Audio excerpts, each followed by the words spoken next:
SWOT is the Surface Water and Ocean Topography Satellite. It's an international satellite that's going to give us this complete view of the surface water here on Earth, what's happening in the lakes, reservoirs, rivers, and also in the ocean. It'll tell us about how sea level is rising along coastlines and in the open ocean, and really give us a good understanding of how surface water is moving about the Earth.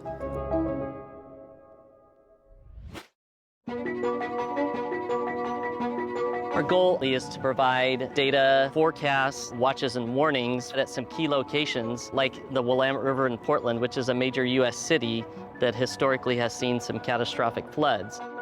The better quality of the data that we have that feeds into our models, the better the forecasts are going to be, the more time that people will have to protect themselves and their property and ultimately our communities. A tool like SWOT is going to help us with making these really difficult projections and predictions for the future. This is one of many reservoirs here in the Willamette Valley in Oregon. It is a human-made lake. It is a reservoir operated by the Army Corps of Engineers.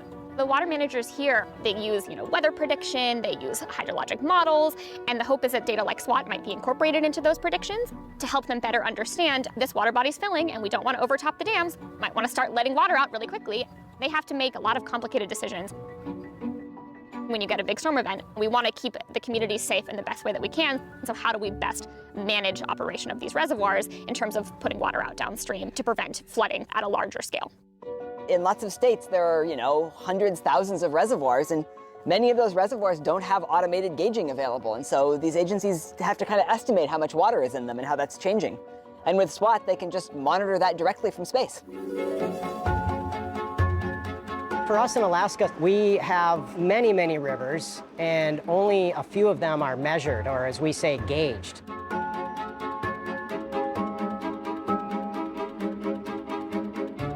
If we have data on when flooding is occurring or might occur, we can get crews out there to look at the bridge to make sure that the bridge and the associated roadway are still safe. If we can start collecting data on all rivers above a certain size remotely from satellites, it really opens up the amount of rivers that we can help understand what happens when they flood or how they flood. And that really improves our ability to manage our infrastructure and to design new infrastructure. That is where SWOT will really make a big difference. One of the partners we're working with is the Department of Defense, and they're trying to fill gaps in the data that they have along the coastlines. Our military is obviously very concerned about what's happening on global scales, and they have installations across the globe. So SWOT will potentially provide an opportunity to fill in some of those gaps, allow them to make the impact assessments that they need for sea level rise in their facilities. So trying to understand and give them the information they need to plan for and then potentially adapt to these changes is really critically important.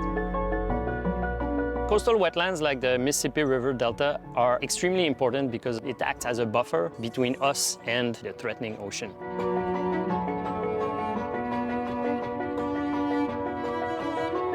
With SWOT, because of its high spatial resolution, we'll be able to resolve water surface elevation right at the coast.